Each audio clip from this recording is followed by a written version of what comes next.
And you know how we do it about this time. It's EME, but guess what? 100 Families is in the house. Woo woo. Yeah, that's how we do it. We are opening up tonight with EME, and I am honored to just be a guest here with EME, 100 Families representing Pulaski County. We have an amazing person here. He has been interviewed with 100 Families, but guess what? EME, they wanted a little piece of the action, so they're going to interview him tonight. We have the Honorable Sheriff Eric Higgins. Woo woo. How you doing? We're good. Man, we good. We Thank good, you for man. joining us. Glad to be here. Man, we honored to have you, Sheriff. For real. I appreciate it. Honored to be here. Yeah. Really. We was scared to get in contact. We had to try hard. Wait. I mean, hard to contact me. Nah, it wasn't hard. I'm finna say, you got my number. Once we got rid of the jitterbugs. Okay. I said, man, he gonna come for real. So man, we're real honored to have you here, man. This means something to us. Well, I appreciate it. I appreciate you. Really. Yeah, I told him that you'd be easy to get in contact with. We had one of the great men in the city on our show. But we really appreciate you coming in and showing out for the crew. Hey, y'all, and he from our Ward 1, man. That's what make it even special. He from our neighborhood. I'm from the hood. Yeah, we from the neighborhood. We from the South End. That's right. Yeah. He one of us. All right. That's right. So this really is an honor and a privilege. Yeah. For me. South He one of the End. good guys. Okay. One of the good guys. We get to watch him, man. We watched him, you know what I'm saying? Be telling us to do right, you know what I'm saying? Then we watched him grow, you know what I'm saying? So we able to, you know what I'm saying, get some good out of what he did too. So he watching us, we watching him. So would you say he's so he's one of those heroes and somebody you look up He's to. a hero.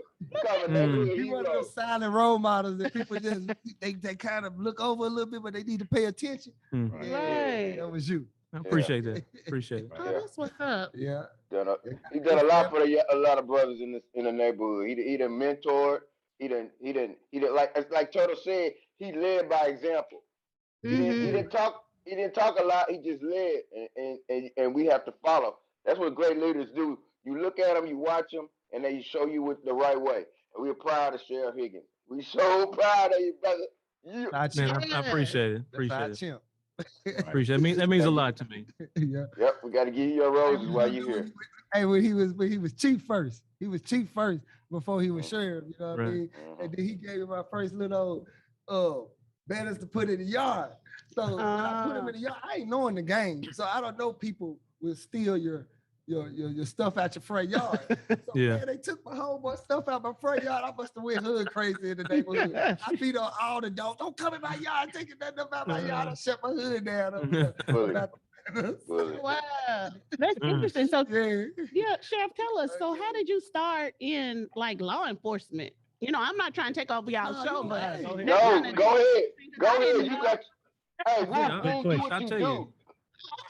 You know, I did not want to be a police officer. Really? I was going to school at ULR. I was going to school for computer science. And first 2 semesters, I couldn't get a class because you have to take introduction to computer science before you can take anything else. And so I couldn't get the intro class. And so, you know, I want to work, need to get a job, and I'm looking for a job, can't find a job.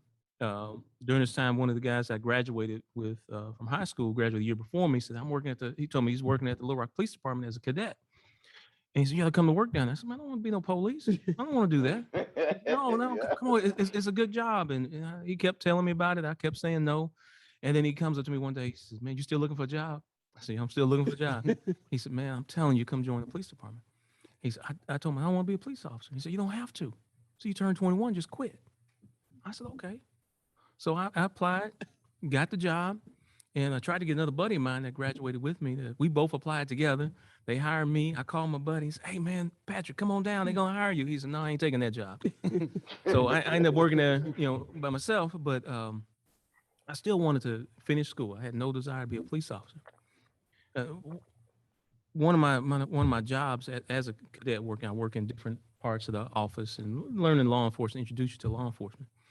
And so I'm working in the detective division, and one of my jobs was to go around to the pawn shops, pick up stolen property. And I'd call the owner, return it to the owner. You know, I'd run the property, see if what's stolen, what have you. And so one day I'm returning property to this owner. It's a black gentleman. I wouldn't know him if he walked in the door today. And anyway, gave him his property, and he's walking out the door, and he turns to me and he says, Detective Higgins, he says, I'm gonna have to change the way I think about police officers because of the way you treated me. And I was like, wow. All I did was treat them like my mom and dad taught me. Treat people with respect. Treat them how you want to be treated. And I'll say this, God put on my heart right then and says, Aaron, if you can do this as a cadet at the bottom of the rung, what could you do if you were chief? And so I shared with a couple of detectives I'm working with, so I'll be chief down here. So, you'll never be chief down here. That's a waste of time to even think that. So I kept it to myself, but I know what God put on my heart. And so I stayed there and focused to increase my area of influence. Because as a police officer, you know, I can control the way I treat you. But as a sergeant, then I have some control over the officers that work for me. And then as a lieutenant, I have some control over the sergeant and those officers. And so you move up in rank to try to focus on how do we treat people. It's not complicated to treat people with respect. And it doesn't matter whether I'm arresting somebody or not, or writing a ticket or not. Nothing changes. Right. You know, and how I deal with you and the information I give you. You know, and that's what I tried to do as a police officer. You know, it was important how I treated people. You know, and I got into it because I saw the influence I could have. You know, I hear police officers, and this still goes on, where police officers don't want to work in the neighborhood that they live in, or the city that they live in. And I never understood that. Right. Because why is that a problem? You know, I worked the South End. Right. I worked the neighborhood. I worked other areas. You know, we made arrests, we did a job. But, you know, I was comfortable with being, and I've been at a grocery store or been at the movie theater and have someone come up to me and say, Officer Higgins, how you doing? I said, I'm fine. How are you? You don't know me, do you? No, I don't. Well, you arrested me. And my first response to them is, well, how did I treat you? I said, oh, you was all right. It's okay. I want to make sure I treated you right.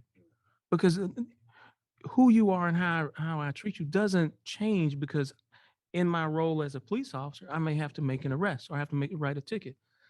There's no reason for me to treat you any different and walk you through the process, you know, of, hey, this is what's going to happen.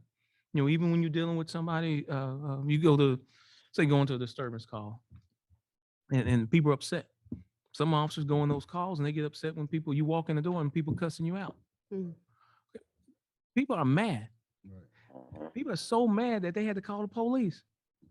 Okay, so I can't come in there upset that you cussing. Right. Yeah. There's nothing to do. I am there to try to resolve the issue. Right. What's the issue? What has caused the situation for us to be called? Mm-hmm. And I think in law enforcement, if we understand that don't take it personal and understand the role we're in to as peacemakers, to come in and see how do we resolve the issue and create peace. So I got into law enforcement because I realized the impact I can have on law enforcement and how we treat people in the community. And that's been my focus, is trying to be an example of how do we serve our community and serve it well in the role of a police officer, a law enforcement officer. Something you said, Sheriff Higgins, that really touched on me. What you just said is that you gotta have a level head when you go into a situation like that. Because most of the time in our community, we don't even want to call the police in the first place. Right. So it gotta be pretty bad if we call the police to handle the situation. So everybody cannot be angry or not level headed. So the police should, like you said, they have to be level headed. And man, I'm glad you're on the show, man. You can break it on down for them, man. I'm so happy you're on this show, man. For real. All right. All right. Okay, so Turtle had to get ready. Now he's ready because he has on his shades. Uh-oh, they're gonna turn it. That's the Turtle I know. He has on his Ray-Bans, so he's ready. That's Turtle. That's Turtle like that. Right. I didn't know that other guy. I didn't know the guy without the shades. I didn't know him. I gave Mr. Higgins the love. I kept him out for about a good 10, 15 minutes. You know what I mean? Yeah, you couldn't do it. All right. Yeah. But because of your heart seriously, because of your heart and your passion for people and understanding situations, you've done some innovative things at the sheriff's office. You've done some things that hadn't been done before. You're like really caring, and because of that, can you tell us the things that you're doing that no one's done?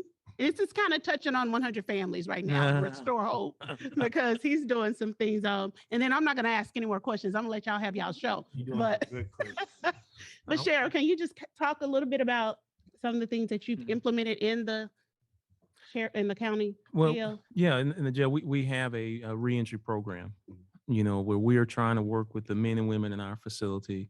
I'm going to tell you to create hope. Because that's what it's about. You know, restore hope, but it's about hope and helping people understand that you have an opportunity. You can do things differently. It doesn't matter your background. It doesn't matter what circumstance you come from.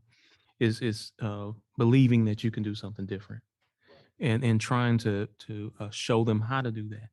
And it's not something that I came up with. Just being honest, you know, from working with Paul Chapman and Paul Stevens, with the Exodus Project, and then with Restore Hope, understanding how you can help people.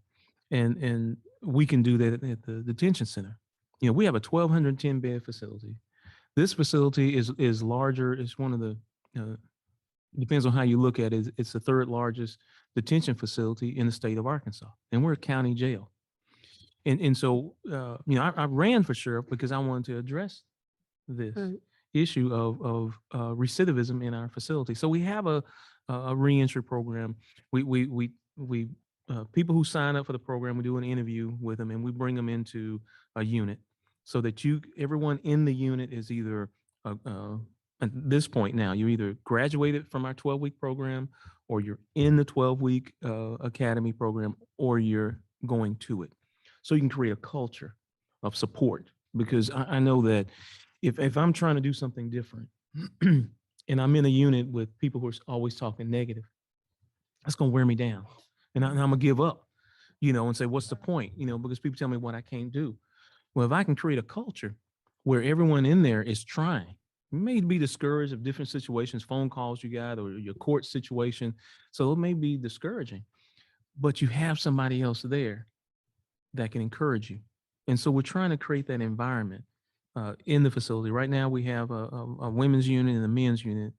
Our goal is that as we can do this more, that we can spread this throughout the facility. I had a young man in our reentry program a couple of weeks ago, and he asked me, I went in there to speak to them, and he said, Sheriff, why don't you have this all over this detention center? Mm-hmm. You need this everywhere. Mm-hmm. And I told him, I agree.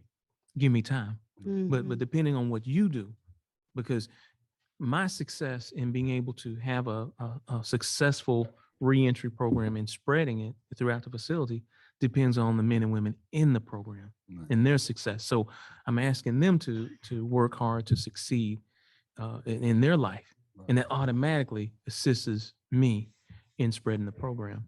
So we're working with those individuals. We're trying to have partners like with Restore Hope, because we can't do it all. I'm looking for partners to help, because it's not just the support you need in the facility. You need to support when you leave the facility. And so that's continue helping you get in the job, help you if a person stumbles along the way, somebody to pick them up before they end up doing something, coming back into our facility. So it's like counseling, life coaches or something. Mm-hmm. Right. People you did. Right. So y'all do. Oh, that's EME then. That's right EME. That's right. So, that's we right. Control the streets. We got the streets on lock. We got everybody positive and going that right direction. So y'all might need to partner up with us right there. On the real, for real, right. Matt. That's serious. Real talk. Is it for the person who just going in, or is it for the person who's coming home? So what we have, I'm trying to touch everybody. Okay. So we have people, currently we have people in the facility who they may be waiting to go to trial. Most of them aren't waiting to go to trial. Pre-trial people. Okay. Some of them are on federal charges. Oh, so y'all take federal inmates? Yes. Some of them are they've already been sentenced and they're just waiting to go. Or if you get sentenced and you're in the program, we keep you. What we're looking for people is a change of mindset. If someone's in there and they say, "Look, I'm tired of this. I want to do something different. I don't know how to do it. I want to do something different. We interview them because we're looking for someone who wants to do something different, regardless of what their circumstances are.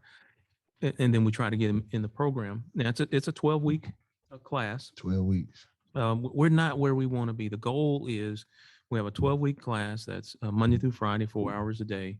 And we call it the CSI Academy. And it's CSI is the community focused, safety driven, integrity based. Right. That's our focus in the sheriff's department, to be focused on the community. And it's the same thing I want for the detainees and the students in our class. I want them to be focused in the community, understand who their community is. I want them to understand to be safety driven. What are the actions you take that create a safer environment or an unsafe environment? And then integrity based. I'm asking you to do what I ask of myself. I want you to do what's right. Mm-hmm. So we go through the academy, and the goal is, and of course, it's all about funding. It's all about trying to reach more people, to bring the resources in to provide job training, some skill sets for them, not just about getting a job, but how to keep a job, and provide that. And then the final phase is where you go to work. The goal is that if you're in the facility, you're going to be released. We help you. The goal is to help partner with people to help you find a job. Okay. And then if you're going to be released, so you get work out of it. So right. You get work. Do you get education? Is it schooling? Well, anything like that. One issue we have with our facility, because it's so fluid in the population. Some people may be in our class 6 weeks and bond out. Those who bond out, we ask if they want to come back into the facility, we allow them to come back and finish the classes. But as far as like me personally, if I was to bond out and I was to bond out, I would take the class, because I feel like that's something that can be on my resume to show that I'm trying to do something productive out here, rather than going back doing the same thing. So I think that's. And we have people that have come back, into the class and sat through the classes again. We're trying to work with the courts. Ultimately, what we want is this to be part of a diversion program, so that instead of going to prison or even having a conviction, right, that we can work with the individual. And that's important things about having partners, to having counselors or coaches on the outside to help you, because it's not just, like I said, once you get out and you start working, you're hit with all the pressure of what goes on in the community. And that's why it's important to go through the classes before you release and have those conversations before you're released about the pressure you're going to have on them, on you. Because there's things that so many people say, when I get out of jail, say, for example, if I was selling drugs, right, I'm not going to sell drugs again. I'm going to get out. I'm going to be with my family. I'm going to take care of my kids. This is what I'm going to do. And then they end up coming back because they're trying to do something for their family. The kids need some school start, need to buy the kids something. They do a little something, and they end up getting caught. Right. Well, they had good intentions because they're trying to do something for the family. Right. So we have conversations in class that I teach, I talked about is planting your moral flag. But it's got to be bigger than you. It's bigger than your kids. Getting out of jail and staying out. It's got to be bigger than, I don't want to go back to jail, because I'm just going to do things that think I'm slick, so I don't get caught again. Right. Don't get caught. If it's for my kids, I'll do anything for my kids. Right. Right. If it's for my mom, I'm gonna do anything for them. Oh, yeah. Got to be love, a value. You got to understand that what you do right now. You talk about people watching me. People are watching you. Right. Y'all are role models right now. People are watching you, and they're determining what they will do based on your actions. Right. You either justify their actions or you condemn their actions. Meaning, man, y'all out here trying to do the right thing and influence other people to do the right thing. So people watching you. If you slip up, you do something a little bit on the side, do a little this, then they're gonna use that to justify their actions. They can do it too. Not do everything you do, right? But they're gonna use that excuse to do something else. Right. And so you understand, and I'm preaching to the choir, because you're doing this podcast because you know it's bigger than you. Right. And so that's what we want the students to understand. It's bigger than you. And if you understand it's bigger than you, then the doing what's right, that planting that moral flag to do what's right is bigger than my kids. Then when the pressure comes to do something for my kids that's not right, I'm grounded in something else. That's right. You know, and so I talk to them about identifying what's on your moral flag and planting your moral flag so that, you know, I tell them the difference is, you know, you see at a high school or an event, people carrying a flag in and they put this flag in the stands, American flag and in this case, Arkansas flag, and they'll put it on the stand. You see them walk in with the flag. Right. You know, and you could, it can be knocked over. You know, you can walk by and bump it and it fall over. But then you see a flag outside that's planted in concrete. And the storm comes and there's wind blowing and you see that flag just waving out there and the pole is leaning. That's when I'm talking about planting your moral flag and doing what's right.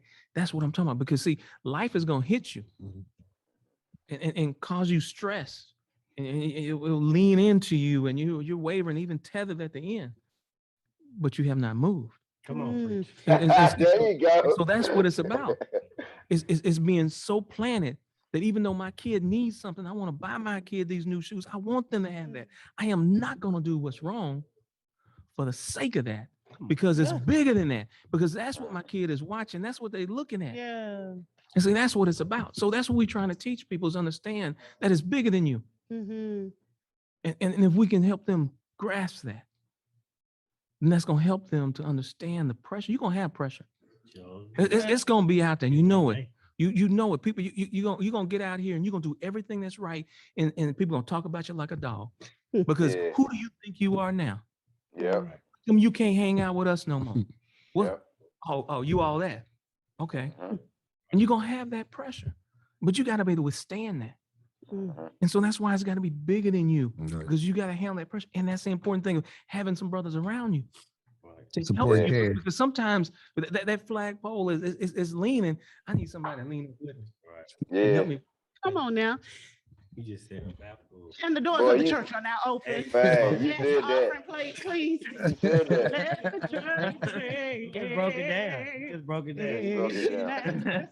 Hey, I can't even say no more. Okay, now. But do you gotta be a do you have to be a like to get in the reentry? What type of how can I say it? What type of person you got to like to charge? To get in there. It depends. You know, generally our location of where it's at, and we have to look at the risk factors. You know, the things that's flight risk. Yeah. You know, we're gonna look at how dangerous he is. Right. We're gonna look at your charges. We're gonna look at your history. Sometimes I can't let you in the program right now because there's some conflict between you and someone else in the program. If I can get the two of you to sign something saying that we okay with being together, then that's one thing. But now if it's related to charges, if y'all both charge in the same incident, then I'm not gonna be able to put you in the same unit together. But they can both still take the classes though. Huh? They just can't take them at the same. Not at the same time. Right. All right. You know, but you know, I need more space. I need more. Right now, of course, we're on hold on classes because we had a spike in COVID, so we have to shut down and wait until this passed, and we'll. Are a lot of the people that you getting sign up for the reentry program? Do they got like GEDs and stuff like that? A lot of them, are they missing GEDs and missing education wise? Most of them have GEDs. We offer GED in the facility, right? So you can be in the class and also take a GED class. Right. Okay. So it offers GED class. Yeah. Any college courses? We don't offer college courses right now because of the fluctuation of people in the facility. You know, our goal, one of our goals is to be able to do a swap with the Department of Corrections. You know, Pulaski County, you have a lot of people being released from Department of Corrections, Community Corrections, coming to Pulaski County. And there's a lot of resources here, and there's a reason they come. But they're not, a lot of them aren't prepared for all the pressure. And so what we're working on is the ability to do a swap. Right. I may have people in our facility that's already convicted and they need bed space, you know, waiting for the state to give them bed space, because we have people sitting in the facility, today we may have 130 folks that's in our facility who are convicted. Right. And so when the state says I have a space for someone, they call us and we'll transport. So what we want to do is do a swap. So you take 30 men out of our facility or 30 women out of our facility who are convicted, waiting to do their time in state prison. Give me 30 folks who qualify for a reentry program, come to our facility. So let's slow down your release. Let's take some classes. Let's have some honest conversations, you know, so that you're better prepared for the release. And then if we had those folks, then we're better able to partner with, you know, whether it's Arkansas Baptist College, whether it's Shorter College or ULR, whomever, to provide some classes for them so they can continue their education coming out. What about So lawyer? what about lawyer? Like if they need a lawyer. Well, I mean, we don't get involved in attorneys, but you know, if you have an attorney, of course, attorney gets to deal with the clients. What we encourage our students to do is to let your attorney know what you're doing. Let them know what classes you're in, that you signed up for the reentry program. I can't promise you anything, but your attorney needs to know about it and what you're trying to do to improve yourself. And I will say we have had a couple of students who attorney talked with the judge, and when they finished the 12-week class, they were released out of our facility. So we're hoping that, and that's part of the diversion, and we're hoping to get more of that to happen. But we have to validate what we're doing, because it's not just about wanting to do a good program. We have to have results. So we have to have the data. So each person that's successful, each person that's released, and we partner with whether it's Restore Hope or whatever organization to help them to succeed, then word gets out about that. And that gives us an opportunity to offer more programs, because people are looking for success. And I am not going to have a program just for the sake of having a program. Right. I want people to succeed. That's right. So what type of career do you guys offer in the reentry program? Like, are there specific jobs that you are, or corporations that you're partnered with that help you with your program, that once they finish the program and are back out on the streets, they can look at a career or look at some kind of employment? What are there different people that you guys use to partner with? Well, I'll tell you, it's a good question. I'll tell you that COVID really knocked us for a loop last year, because we were working with a company that does welding, and we were working with some ladies. We were on the verge of working with Pulaski Tech to provide some training in welding, and this company was willing to hire these individuals. COVID knocked things out, and we're struggling with funding to be able to pay for those things. But right now we have working with Windsor Door, people who graduate that who are going to get out. They have an opportunity to do an interview with Windsor Door and see if they can get a job there. We're looking for know more what Windsor Door is? It's It's like a garage. Yeah, they're Fix doors. Yeah, they fix garages. they make the garage doors. Yeah. I mean, they ship garage doors all over the country. They accept the people you bring. Yeah. Like, come to, see, But- that's but- good. but- I'm asking yeah. that because I went to Windsor Door when I first came home. They used to didn't take inmate like that. Yeah. You could, it was hard to tell them you've been locked up and get up in there. So I'm telling you, that's a good job and a good place to work. And let me tell you what You get good mentioned hours. about, they wouldn't take. Yeah. And I'm sorry, I can't remember the gentleman's name, but there's a gentleman been working there for probably 4 or 5 years, and he has a felony record. Right. He is the one who's opened the door Come on. for other people, because that's what it's about. When we get a job here, if you have a felony record, you got to understand there's people following you behind you. Right. Yeah. If you You go gotta into set a job, example. I don't care if it's McDonald's, Wendy's, you need to do the best job you can there, because you want that reference for the next job.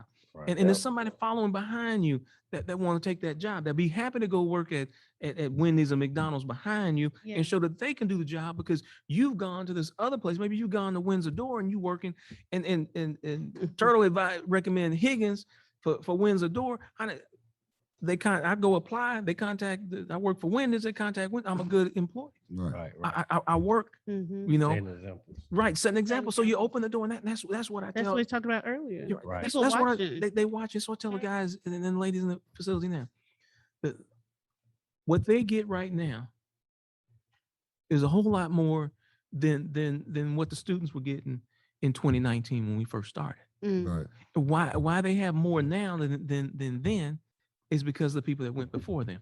That's right. And so that's what it's about. And so we That's hope right. to be able to get more businesses involved, getting more training involved. And that's the importance of partnerships. We can't do it all, but if you're partnering with if Restore Hope has got some connections for our students, and we can make those connections, and we ensure that they're prepared for those jobs, it opens up the door. That's right. And not only for the jobs, but for the judges, for the prosecutor, for Change their willingness policies to work with these individuals. They can So, yeah, change. Trailblazers. Say You're that. building trailblazers. You're building trailblazers. That's what's up. That's what's up. I'm I like thankful. Like I said, we was talking about it last week about different things for felons and chances, but to know that I haven't been in the county or prison, thank God, for a long time. To know that y'all got all that is a blessing. I'm thankful for you. I didn't know you do all that. I'm seeing you around. I gotta shake your hand. Appreciate that. God bless I you. wish a lot of people was like, because it's a lot of guys in the neighborhood. You hear police sheriff, they not knowing got good hearts, That's man. right. And you looking out for a lot of people, and God gonna bless you for that. I appreciate that. Appreciate it. Because a lot of people need that. That's right. Getting out of jail, they don't have nothing, going right back to the streets, you're gonna get back in trouble. Yeah. You don't got no foundation. Right. Absolutely. And I want to say this. That's probably ain't the place to say it, but I'm gonna say it anyway. We are looking to hire folks. Right. You know what I'm saying? Of course, I can't hire a deputy, someone as a deputy who has a felony record. I can't do that. State law doesn't allow me to do that. But we know folks who don't have a felony record. Right. I need some people who care about people to come to work with me. So say you like, I got a friend I be trying to push forward into his career, into this. Like right now he work in the county and he do county work. Is them the same? Like if you a person that work in the county, can you go be police, go be an officer, and then you can work with you, or you can come from the county and work with you? How a person like that can move up in his rank? So he's gonna have to apply. So you sheriff's apply. office. And encourage him to do that. He can go, if he's a county employee or whatever, he can go to the county's website and look for a job. So what kind of position would that be to apply for? So we have detention deputies, and we have enforcement deputies. Enforcement. And then those you can't have a felony record for those jobs. Yeah. But we're looking for people like, that's going to understand how you treat people. Right. Everything we've been talking about, because that's what you need in a detention facility. You're talking about people being upset out there.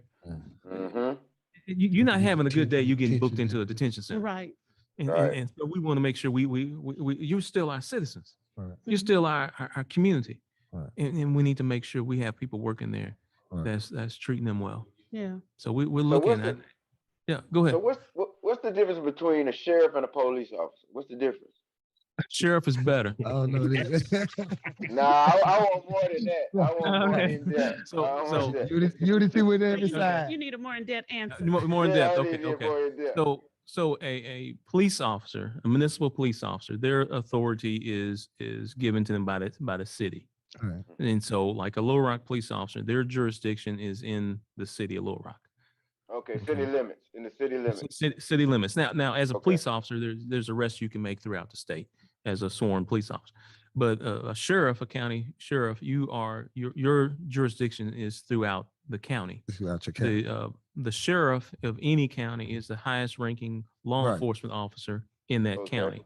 That's So what I'd I'm like. looking for. So it's Yeah, truly yeah. like the Western days. Like Oh, yeah. you got the sheriff come out, like the Yeah, sheriff. the Wild Wild West. You know what I'm saying? So it's truly like the Western days. Right. So I'll tell Little Rock Chief a lot of times when I see him, I say, you need to remember, your department is in my county. Oh, man, you be trying to Don't do the chief like that, man. That's how I know. I mean, he cool, but that's but I don't say that to the colonel of the state police, Right. because the colonel can say your county is in my state. Right. So Somebody can say it again. Right. Yeah, he can say he's a Rank, big dog. you pull Fully rank in right. the military, Yeah, they pull the yeah. rank. Yeah. Yeah. Yeah. But, Law but enforcement. we're the highest, like law enforcement, elected Yeah. official law. But at one enforcement. time It's you a was chief. constitutional officer. Yeah. Yeah, at one time you was chief. Then you I was, went to I, was the steps. I was assistant chief. Right. I was assistant chief of Little Rock. Yeah. Yeah. Did that for 10 years. Man. 10 years. Mhm. Oh, I didn't know that. Okay. I didn't know that either. I didn't know you was at 10 for 10. I thought it was like 3 or 4 or 5 years. I didn't know it was 10 No. years. Wow. I was assistant chief for 10 years, spent 30 years there total. Technically, I was chief Right. for 64 hours. 64 hours. But you put a notch on your belt for that. Let me 64 hours. tell you, Yeah. it counts to me because, like I told you, when I was a cadet, He I said said he gonna God be put on my chief. heart to be chief. Yeah, I remember right. that. And That's right. Yeah. and I'll tell you, when I was going for the about 2 years before I retired, I knew in my heart that my season was coming to an end, and I was teaching a little bit at Arkansas Baptist College, and I knew I was going to leave. It just stayed in my heart. I was going to leave, and I struggled with that. I'm leaving. I'm not going to be chief. I'm leaving, and then the chief announced he was retiring, and so I applied for the job and I prayed about it. I said, Lord, if I get the job, I'm gonna stay, but if I don't get the job, I'm gonna leave. And it got down to 3 of us. It was myself, Chief Buckner, and another gentleman, chief out of Texas. And I was working late one evening. It was about 7:30 one night. I was in the office by myself, and I was walking through the back hallway of the chief's office area, and there's all these pictures of the chiefs on the wall, former chiefs. And and I stopped and I looked at the pictures, and I was praying. I said, Lord, I don't want to be a picture on the wall. I said, Lord, I don't know what you're going to do, but I need you to bring some people around me.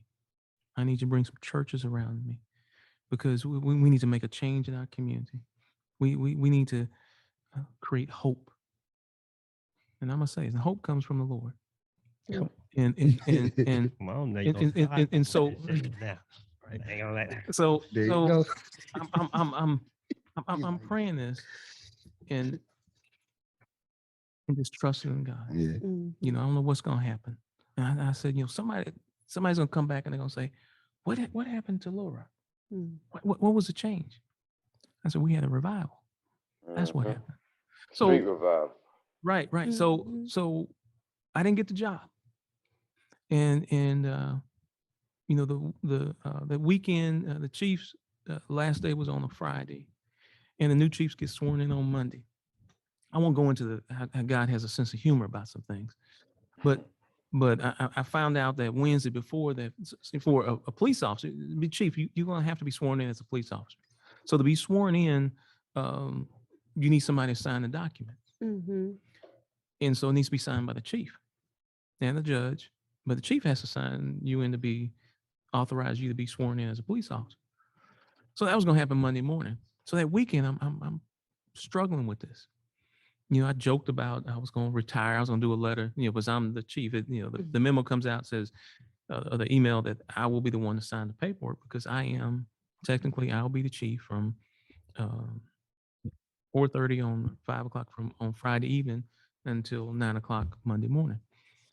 And so I joke about I'm gonna write a little memo on Saturday saying I'm resigning as chief of police.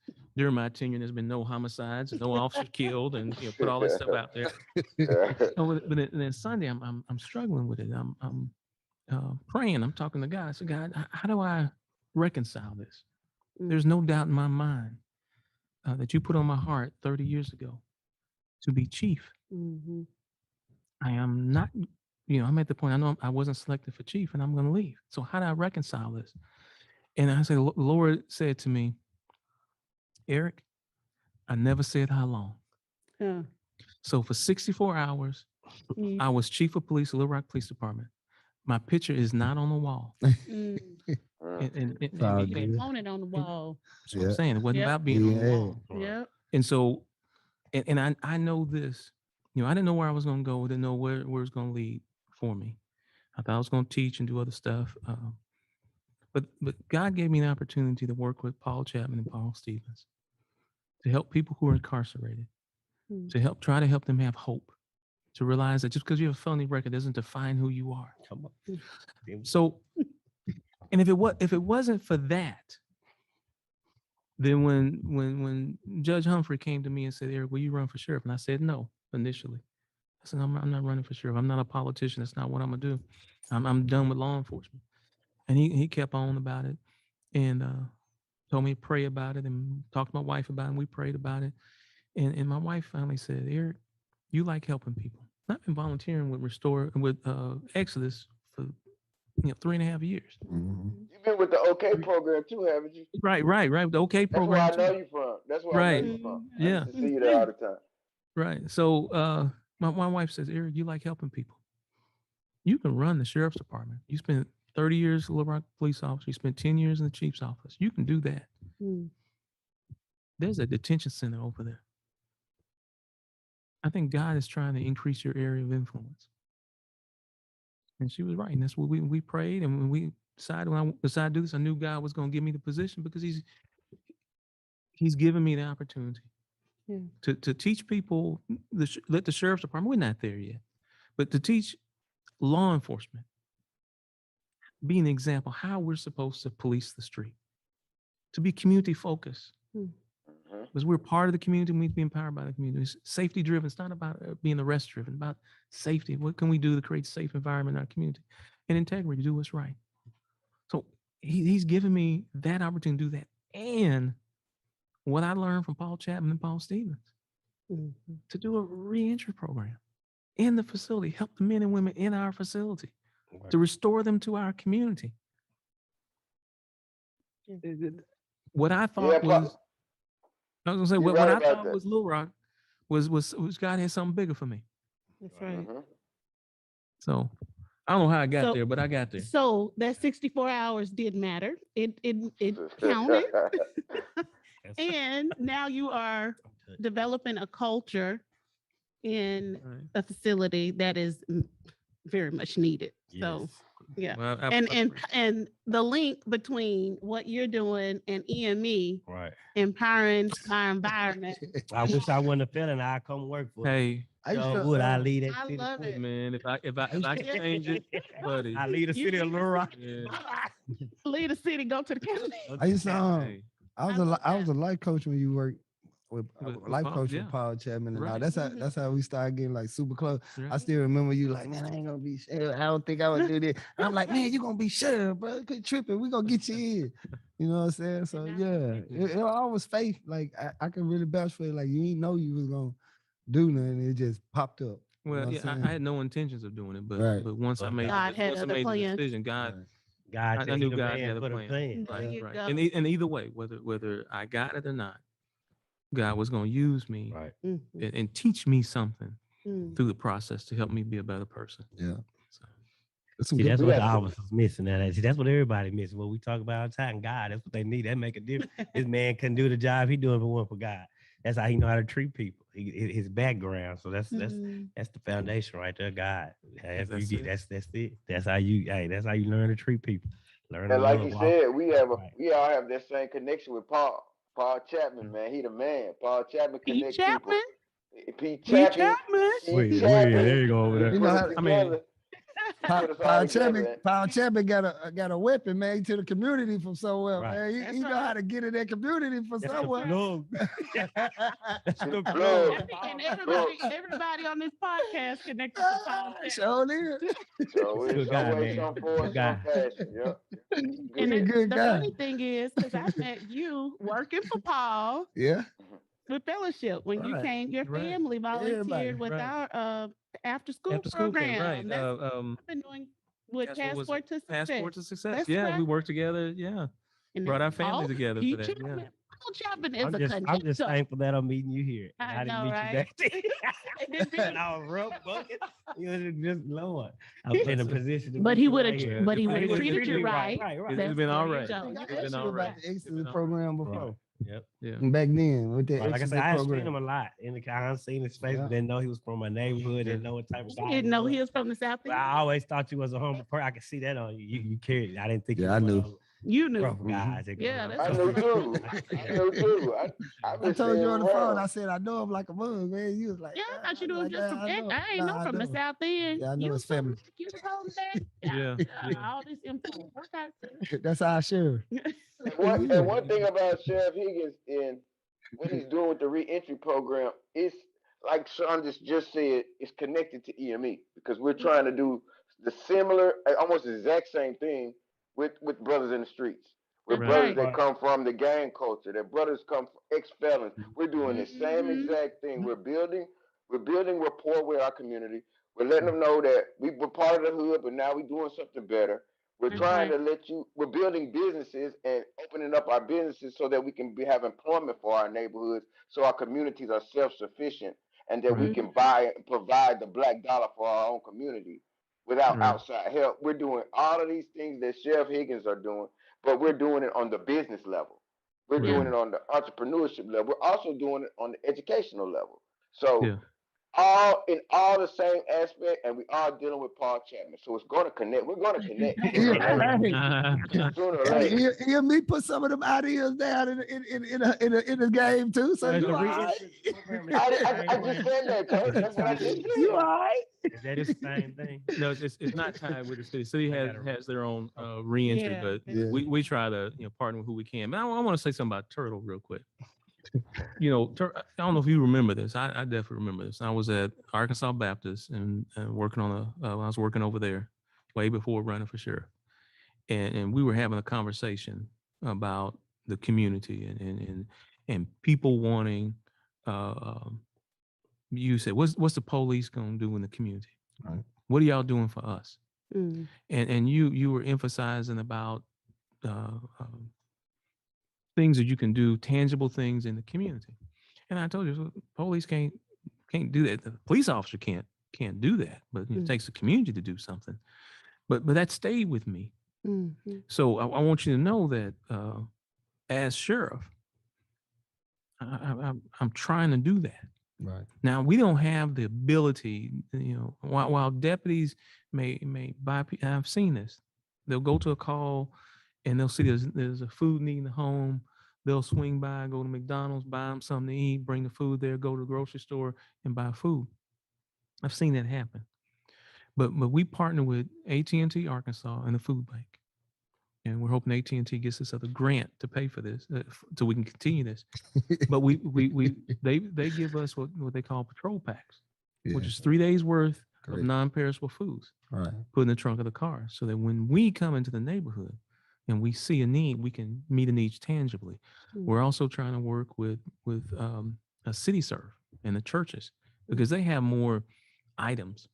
Maybe bedding or furniture or whatever. And so what we're trying to do is, when we see a need in the community, then we can contact City Serve or church, so that we can make that connection. And it's to bring the tangible to the community. And the example I give is, if a deputy's going down the street and Miss Jones, who's a grandmother, tells Deputy Smith that my refrigerator just went out. I'm taking care of my grandkids. I ain't got no money to buy a refrigerator. We contact Restore Hope or City Serve or a church, and they say, yeah, we got a refrigerator. And then we meet, the deputy meets the grandmother with the church, and they bring a refrigerator in the house. What that does for the grandmother, obviously, we're meeting a tangible need right there, but also what it does for the grandkids. Right. They may have seen that deputy make an arrest or write a ticket down the street, but they also see them helping the grandmother meet a tangible need. And so, Tara, I want you to know that's important to me. Right. Because you identified that, and you told me that years ago. Right. And I want you to know that didn't go away. That stayed with me. And looking for opportunities that we can meet that tangible need, so that people can see us beyond just making an arrest. That we're in the community, and if we're doing the job right, we're connecting. We have the partners. That's what we're trying to build, partners, so we can connect resources to people in the community, instead of us, like we normally do. We expect people to know where the resources are, and you figure out how to go get it. Right. Yeah, that's what we need to bring resources. That's what we assume. We need to bring resources to them, to the community. Right. Who better to do that than deputies who are in the community? Right. Or if we can get there, law enforcement, who are in the community, and you see things. Maybe you go to a call and it's a disturbance call, or somebody had something stolen from, and you recognize that the family needs a bunk bed. They don't have enough beds for the kids. Right. Imagine we can contact a City Serve and get some bunk beds delivered before DHS or somebody comes in and try to say that the parents don't care about the kids. That's not that they don't care about it. They ain't got no money. Right. Let's meet the need. Good. That's real. But then that changes the attitude of the people in the community. That way, they're not afraid to, like you said, Matt, we don't want to call the police, because you think in the police, it's a negative thing. It's more of a positive thing, so it's developing that whole relationship between law enforcement and the community, Right. and Right, being right. able Changing to the build, narrative. Yeah. It's changing the narrative. Right. Because Absolutely. it's a negative, it's a negative narrative. It there. is. It's a The negative connotation narrative that's been there for a long time. For So we years, have yeah. to It's change a it. paradigm Bible. Right. Yeah. We Hear have me, to- baby. Everywhere. That's what we we do. have to, we have to change it. Mhm. Listen, being a police officer, we're gonna understand this. Being a police officer or a deputy, sure, being in law enforcement, it's 90% social work. Right. Wow. You're Yep. you're a counselor. Yeah. When there's a family disturbance, you're going there to counsel with them. If somebody's had the house broken into, I'm giving you advice about what you can do to secure your facility, what Mhm. information I need, what the next steps is. I'm giving you advice about it. You have an accident, I'm giving you advice about contacting your insurance company, what steps to take. This is what's going to happen. You know, if you're upset, you had an accident, you try to help people understand, hey, it's an accident. It's what we call an accident. If they did it on purpose, it's assault and battery. It's a different charge. Right. But Mhm. Right. but we're dealing with an accident, and Right. people make mistakes. And so you try to de-escalate the situation, try to Right. calm Yeah. people down to make the best of the situation that Right. they're in. You're doing death notifications. There's tragic things Mhm. happen, you know, and you're counseling people. Wow. And then yeah, 10% of the time you make an arrest and you're writing tickets. Right. And yes, it can be an extremely dangerous job, but most people in the community, and I know this and y'all know this, that most people will do what I ask them to do, Mhm. even if you don't like me as a police officer. Mm. And most people will not try to hurt me as a police Mhm. officer. Most people will do what I ask. Mhm. And so there are dangers in the job. Don't get me wrong. People will try to hurt you. But if we do our job right, if I respect you, it has a significant impact on the community. And we have so many people that want to help our community. Right. They're getting this social work. They're working at DHS. They're working for all these organizations to help the community. Mhm. And what I'm You got hoping in to the get out business to help. is that that's what law enforcement is. Yeah. Yeah, every once in a while we make arrests and we write tickets. We do that. But But it's, the main part is helping people who are in tragic situations or difficult situations. It's being sure. It's being sure of something that you got in and it lasts, or I got a term to it, or is it anything like So that? Like so there's how it it's a 4-year term. So like the president. yeah, but I can, unlike the president, there's no term limit. Okay. So Okay. You can I keep can be you can keep going elected. up for election. I can keep election. going. Keep going on Right. and on and on. Right. So, you know, if the Lord's willing and the people in the community in Pulaski County feel like I'm doing a decent job, they'll vote for me yeah. next year. And so I'll be reelected and get to continue the programs I'm trying to do and hopefully do more. Yeah, So it's 4 years, an election, 4 Years. years, an election. Right. So You when can is keep- this one coming up? When So do you get- so I'm you know, the election is going on as far as the campaigning is going on now. campaign is now. So Okay. in March it'll be when I'll actually file. You have to file for if you're running for a political office, you have to file. There's a filing deadline. So the Mhm. deadline will be in March. Mhm. The primary will be in May. So I'm running as a Democrat. I don't know if anybody's going to run as a Democrat against me. I don't know if anybody's going to run as a Republican against me. Right. So if I don't have an opponent, then after May, I'll be reelected and I'll move forward, because if I don't have an opponent, my name will be on the ballot. I have to still register the ballot. to be on the ballot, Right. and then I'll continue. If I have a Republican opponent, then I'll go through all the way to November, and then there'll be election in November, and both our names will be on the general election ballot, and people get to decide who they want to be the sheriff of Pulaski County. So next May they also having a governor election, right? Next May. Right, May it'll be May and then again in November. So May is the Okay. primary. So like for governor, you have a couple people running as Republicans and you have a couple people running as Democrats. So in the primary in May, that's when the Democratic candidate and the Republican candidate will be selected For November vote. for the November election.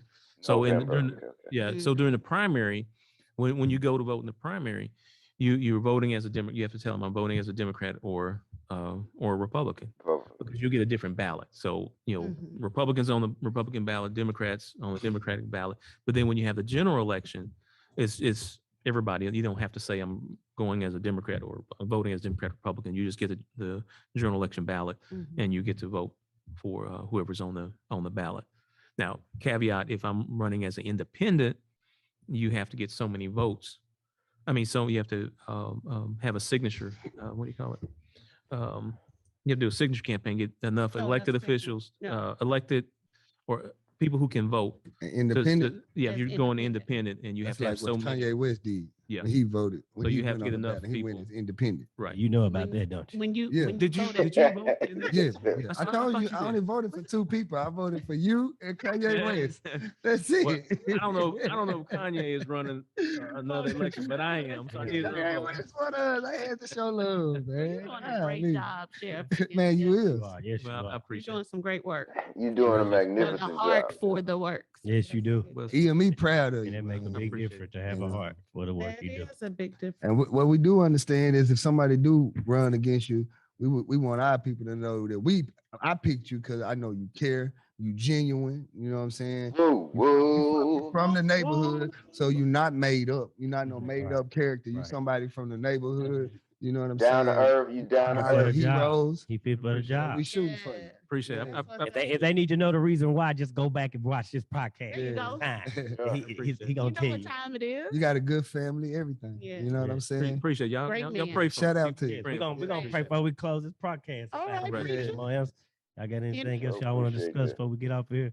Man, I just want to tell Sheriff Pump it Higgins, up. man, that I just want to tell Sheriff Higgins, man, that we are very happy that you graced us on our podcast, because Right. Appreciate it. we really think that our podcast can make a difference. We really think EME can make a difference, and with people like you behind us and endorsing us, we can go even further. So we really appreciate that, because we try to touch more to the people in the streets that we can relate to a lot. People that have been through That's what what's we've up. been, the felons, the guys that have been involved with gangs, been to prison. We involve ourselves with the streets on purpose, because we can Right. relate to them and they can relate to us. Mhm. So Absolutely. that's why we stick our necks out to make sure and go that extra mile for them. We like their representative, you know what I mean? So that's what we're trying to do. So like, it's like them talking to us, talking to you. Yeah. Yeah. You know, Well, the everyday Joe is us, and we're using our voice to talk to you to get out the important issues and important questions. And we appreciate you coming on here and addressing that and being that dude like that, Sheriff. You, woo, woo, woo. The police I appreciate it. I appreciate I that. notice when the police kind of know you a little bit, they ain't gonna be too pushed to be mean to you like that. You know what I'm they saying? not. So the Right. connection the more that you get involved in your community, the more us as people will get to know each other, and we feel like, okay, you ain't no threat, we ain't no threat. Right. Now you can tell me to take your butt home, Turban. What is you Yep. doing out here? You know what I'm Right. saying? Yep. You can't tell me I that. listen Build to a you, relationship, I You know what I'm listen. saying? Yep. Yeah, I feel like, who is this guy's here, Right. infiltrator or what? You know? Right. But you not, you know what I'm saying? You know us. I'm just saying, you know us, you not, you know what I'm saying? You can tell me, hey, get your butt home. You know what I'm Right. saying? And Right. what are you doing? You can get me on the right track. You know what I'm It's saying? about Y'all- relationship. It's called building a rapport. It's called building a rapport with the Relationship streets. is That's important. what you do. That's what we have to Yeah. do. We have to build a connection and make sure it's solid enough where we can talk to each other as friends and address situations that's going on in our community and Right. bring solutions right. to the table. That's what we Right. want to do. All right. These Right. guys genuine. You know what I'm saying? Okay. Y'all real genuine. That's why we was able to let y'all in like that. And y'all was able to let us in. You know what I'm saying? So y'all been here a while, man. Yeah, we like what y'all doing, man. We vote for y'all. Keep Appreciate going, it. man. We appreciate Restore Hope. We appreciate Exit Program, 100 Families, man. We Right. appreciate Shonda come hosting the show today. Woo, Woo, woo, woo, the sun. Thank y'all for having me. Thank y'all for You having me. gave, I'm honored. I'm honored. you It's gave like us your 2 good 50th shows, time. 3. It's like your 3 50th good time on shows. our show. Shonda gave Hey. us 3 good shows. Every time she come to the show, she turned it up. Yep. You know what I mean? She was one of our Already. first guests. Mm. One She of was our our first. first Your guest. first. Well, I You know what I'm was the first saying? guest with the EME. Well, I had Yeah, podcast. Jason. I think I had They give Jason. you I a think plaque. Jason was Yeah. one you of them. deserve one. I You deserve do. a You plaque. deserve You one. do. We're gonna get that No, together. y'all. Here go your think plaque. all Here go your shit plaque right here. Give me a Here go Yeah, your yeah. plaque. Paul, Hey, EME, no, we recognize the people, man. We a lot of people first to podcast and everything. We recognize the people, man. Shout out to we put EME. people out there. Shout out to We put EME. people out That's there, what's man. up. We the plug. Turk me dirt, man. Appreciate this opportunity. Turk me dirt, boss of bosses. Man, we do all good, man. I'm gonna stay down. You know what I'm saying? I'm going through a good learning process. You know what I mean? Like I said, I went through the Exodus program. I went through the Restore Hope program. I done been through it all. Them people done counseled me through everything. And you done counseled me. You know what I'm saying? Miss Fitzhill done counseled me. You know, all us work together in a thing. I didn't think I could even be a counselor. I sat there for a longer, like, man, I can't do this. I can't do this. You know what I mean? And they boost me on, like, man, you can do it. You can do it.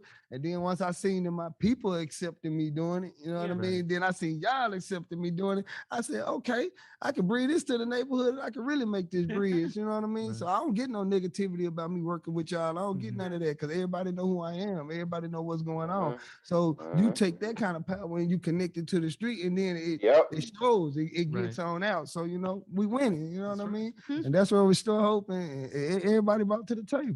You know what I mean? We thank y'all. Thank you. We bridging gaps, man. We bridging gaps. Have prayer. Preacher King Jason. Come on, King Jason. One thing about him, he is ready to say that prayer. Yes, he is. Look at that. Yes, he Look at is. that. Let's bow our heads. We had a good night, dog. Thank you again. Thank you again. Bow your heads for a word of prayer. Father God, we come to you first and foremost. Just want to say thank you for another beautiful day you have allowed us all to see. God, I just want to take this time out to pray for the sheriff, God. He's doing great things in the community. I ask you continue to watch over him and his family, continue to give him the desires of his heart, God.